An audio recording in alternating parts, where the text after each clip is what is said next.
To Tampo or not to Tampo? That is the question. Whether 'tis nobler in the mind to suffer the slings and arrows of an outrageous fortune. No, guys, this is not Shakespeare's Hamlet. But in every relationship or marriage, no matter how perfect the situation, you will always have some disagreements, and yes, perhaps some escalated arguments as well. So what is Tampo? Some people call it sulking or pouting, but most commonly known as the silent treatment. It is when your Filipina shuns you because of something you may have said or done to offend or upset her. It could last for a few minutes or as much as 2 weeks. I'm speaking from personal experience. Is it an inherited trait or a custom of respectfully protesting to say that you've hurt my feelings or disappointed me in some way? In the West, some would consider the silent treatment method as being a bit rude to their partner.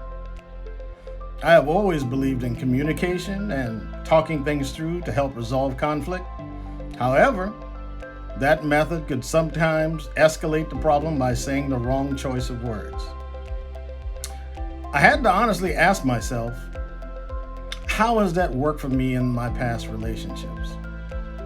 I've had relationships in the past where unpleasant things were said in the heat of the moment.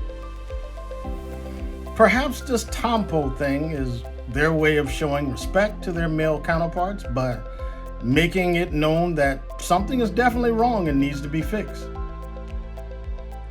Do you guys realize that in the United States, the divorce rate is the third highest in the world? The Philippines and the Vatican City are the only two sovereign city-states that has no procedure for divorce. Of course, there are annulments that do happen in the Philippines, which can be very difficult, but compared to the divorce rate in the West, it's relatively low. Do Filipino women know something here to help preserve marriages? Filipinas are known to be non-confrontational to help preserve the peace and to prevent one from saying something harmful that cannot be taken back. So as a man, and this may surprise a lot of you, I submit my case for the use of Tampo.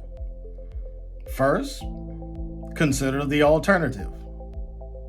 Would you prefer to have your mate screaming at you in a bitter tirade, cursing at you and calling you out of your name, further escalating the situation, or to have her to quietly process her disappointment in silence to help de-escalate the situation? To be honest, I really had to abandon my Western way of thinking to further understand and accept that maybe I was wrong about this one. Maybe Tampo is a better way to peacefully resolve a disagreement. At first, I wanted to call it immature behavior, only to later realize that I was the only one raising my voice at that time. How ironic. As a man, sometimes we have to set aside our pride and say, you know, maybe she's on to something here. After much thought and considering the alternative, I can understand and believe that it is an effective way to respectfully process anger by avoiding the use of foul language or degradation. I say it's all about how you deal with disagreements and settle your differences.